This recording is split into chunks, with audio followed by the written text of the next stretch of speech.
Today, we're diving into one of the most fascinating and frankly kind of uncomfortable glitches in the human brain. It's called the illusion of competence.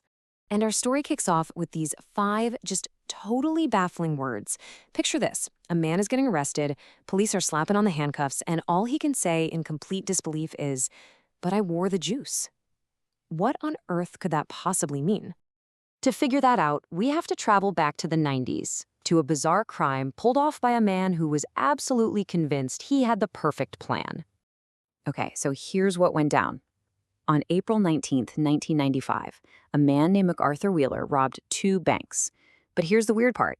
He didn't wear a mask, no disguise, nothing. In fact, he smiled right at the security cameras. So you can probably guess what happened next, right? Police put the footage on the evening news, and bam, within an hour, he was arrested. But when the cops showed up at his door, Wheeler was just floored, genuinely shocked. He could not figure out how on earth they'd found him. So yeah, the big question is, why was he so surprised? Well, it's because he thought he had a secret weapon. You see, Wheeler had heard somewhere that lemon juice can be used as invisible ink.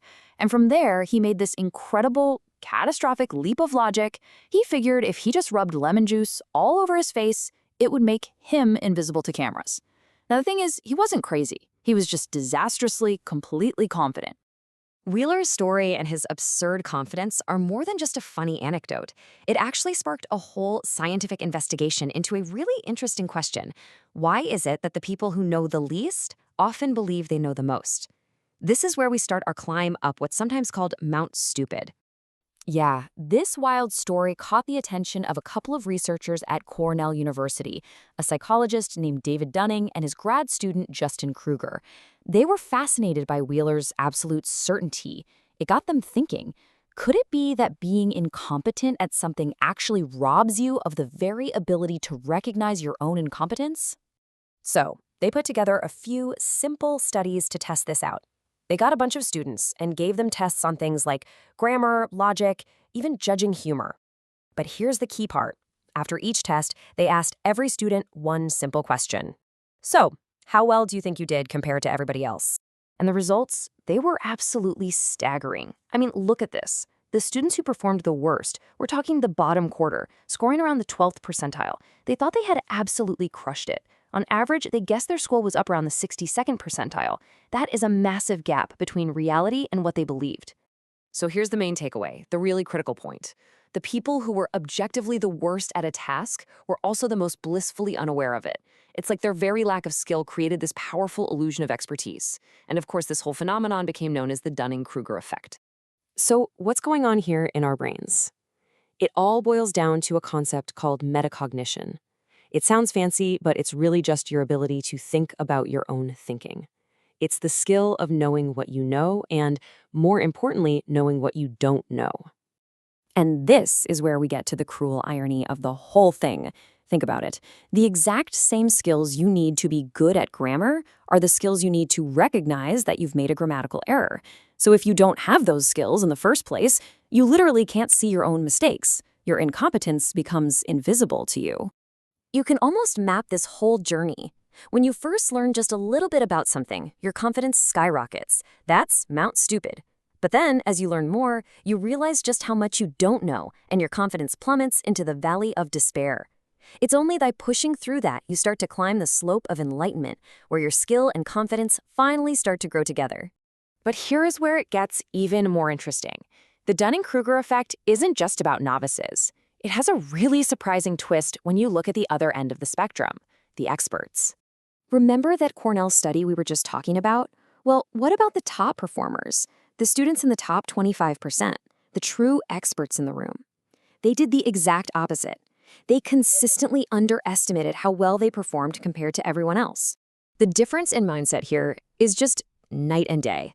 The beginner, standing on Mount Stupid, thinks, "This is easy. I've got this all figured out." Meanwhile, the expert is thinking something more like, "Wow, the more I learn, the more I realize how little I actually know." So why does this happen to experts? It's because of a different bias called the false consensus effect. Basically, when you're really good at something, it feels easy, almost intuitive. And because it's so easy for you, you make the mistake of assuming it must be easy for everyone else too. You think, well, if I can do this, it must not be that hard, and you downplay your own skills. So let's recap. We've got overconfident beginners and underconfident experts. It's a mess, right? So the big question is, how do any of us break out of this cycle and start to see ourselves clearly? Well, first, we have to ask a pretty tough question. Who does this actually apply to? Is this just a weird thing that happens to bank robbers and college students, or is it about us? The tough answer is, it's everyone. All of us. This isn't some rare condition that only affects other people. It's a fundamental bug in the human operating system. I guarantee it, you are on Mount Stupid about something in your life right now. We all are. We're all walking around with a little invisible lemon juice on our faces. So what's the fix? Well, here are 3 things. Number 1, seek out honest feedback. And I mean brutally honest feedback. Let reality be your guide. Number 2, never stop learning. Seriously, the only way down from Mount Stupid is to learn enough to finally see how high up you really were. And finally, number 3, learn to love the 3 most powerful words in the English language. I don't know. You know, all of this really points to a new definition of intelligence. It's not about having a library of facts stored in your brain. It's the profound and, yeah, sometimes humbling awareness of the sheer vastness of your own ignorance. And that's a lesson wise people have understood for centuries, way before any of these studies. I mean, look at this quote from Socrates. "I am the wisest man alive, for I know one thing, and that is that I know nothing." It just perfectly captures the whole idea. So I'll leave you with this to think about. What's the one thing you're really confident about, where you might just be wearing the juice? Please like and subscribe.